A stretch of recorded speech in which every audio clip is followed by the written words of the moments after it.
이제 네 번째 중단원 경제문제 해결 방식에 대해서 보도록 하겠습니다. 경제문제 해결 방식 중에 1-4-1 경제문제의 다양한 해결 방식에 대해서 볼 건데요. 제일 먼저 경제체제가 무엇인지에 대해서 살펴볼 거고요. 경제체제에 어떤 것들이 있는지에 대해서 살펴보도록 하겠습니다.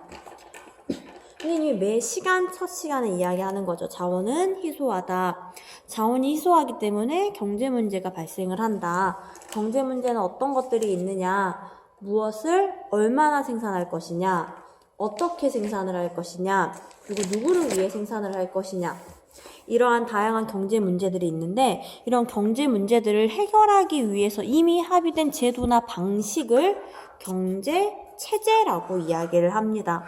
어느 사회에서나 자원의 희소성 때문에 부딪히는 경제 문제 유형은 동일하나 경제 문제를 경험하는 사회마다 처한 상황이나 조건이 다르기 때문에 그 문제를 해결하는 방식 역시 시대와 장소에 따라서 해결 방식이 다양하게 나타난다. 그리고 그 다양한 해결 방식에 대해서 살펴볼 건데요. 경제체제 크게 구분하는 방식 두 가지가 있는데, 하나는 생산수단을 누가 가지고 있느냐라는 겁니다. 생산수단을 민간이 가지고 있는 경우를 우리는 자본주의 경제체제다라고 이야기를 하고요. 생산수단을 국가가 가지고 있는 경우를 우리는 사회주의 경제체제다라고 이야기를 하는데, 생산수단이란 생산 과정에 노동의 대상이나 도구가 되는 모든 생산 요소를 말합니다. 토지나 지하 자원, 생산용 건물, 교통 및 통신수단, 그 모든 것들을 이야기를 하는데, 이걸 누가 가지고 있냐에 따라서 구분할 수 있고요. 그다음 해결 방식을 어떻게 하느냐에 따라서 구분해 보기도 하는데요. 전통 경제체제, 계획 경제체제, 시장 경제체제가 있는데, 이 두 가지는 사실 두 가지 구분 방식은 서로 밀접하게 관련이 되어 있는데, 이 부분에 대해서 교과서 39페이지 읽기 자료 보시면, 더 알아보기 보시면 훨씬 더 쉽게 이해하실 수 있을 겁니다.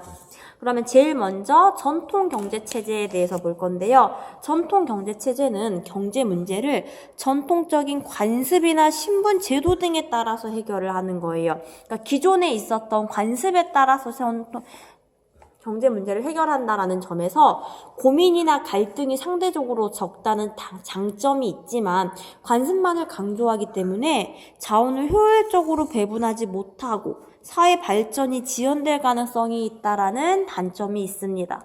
교과서에 소개된 줄루족과 교과서에 소개된 산족의 예를 보시면 조금 더 쉽게 이해가 될 것 같습니다.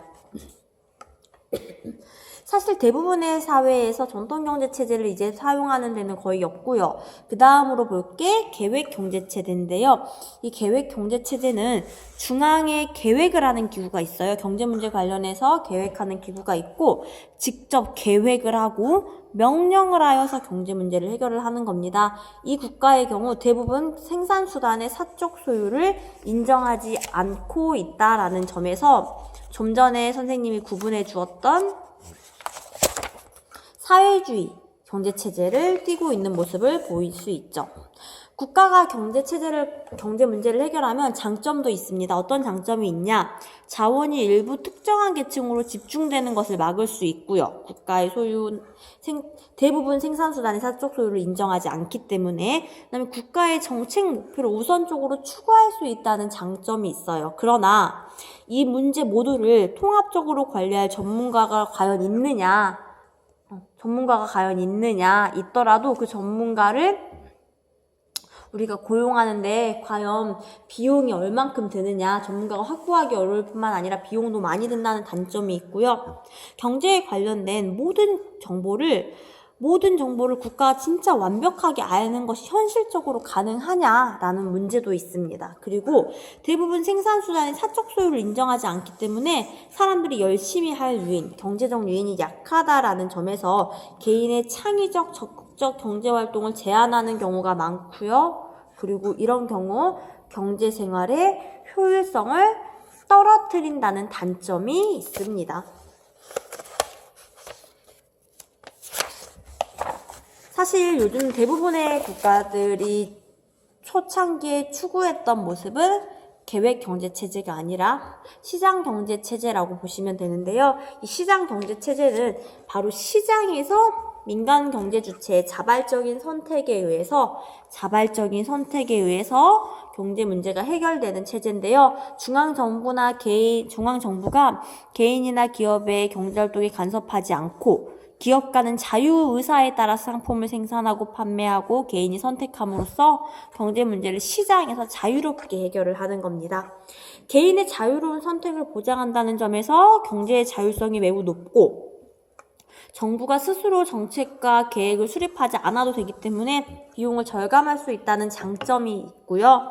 경제적 요인을 적극적으로 활용하기 때문에 사람들의 경쟁과 개발 의욕을 자극해서 기술 진보가 빠르게 일어난다는 장점도 있으나 빈부격차가 일어난다는 점, 그 다음에 지나친 경쟁 속에서 환경오염이 일어난다는 점, 그리고 독점 기업의 횡포 등의 문제가 발생할 수 있다라는 단점도 있습니다.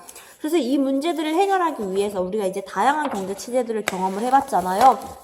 실제로 대부분의 국가들은 시장 경제 체제와 계획 경제 체제의 특성이 혼합된 경제 체제를 사용을 하고 있어요.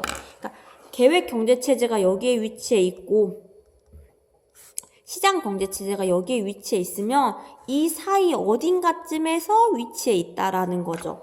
국가마다 시장 경제 체제 요소와 국가의 개입 정도가 차이가 나고 이 사이 스펙트럼 어딘가에서 실제로 위치해 있습니다. 교과서 43페이지에 예시들이 많이 나와 있는데요.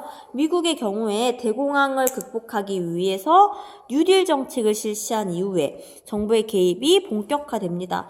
미국은 기본적으로 시장 경제 체제 국가이기 때문에 시장 원리에 따라서 개인이나 기업이 대부분 생산 요소를 소유하고 자율적으로 경제 문제를 해결하면서도 정부가 부분적으로 규제하고 조정하는 방식을 취하고 있고요.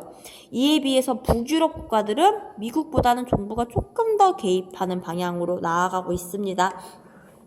개인이나 기업의 자유로운 경제활동을 보장을 하면서도 복지, 교육, 환경, 노동과 같이 공공성이 강한 분야에 대해서 정부가 상대적으로 더 많이 개입을 하는 거죠.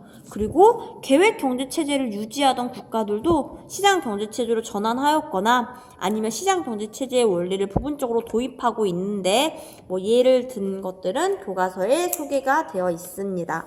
오늘은 이렇게 해서 총 경제체제에 대해서 살펴봤고요. 다음에는 경제체제의 다양한 형태와 변화에 대해서 앞서 이야기한 지식 장터 방향으로 수업을 진행을 할 것이고요. 그 다음에는 우리하고 조금 더 친숙한 시장 경제체제에 대해서 보도록 하겠습니다. 오늘 수업 여기까지 하겠습니다.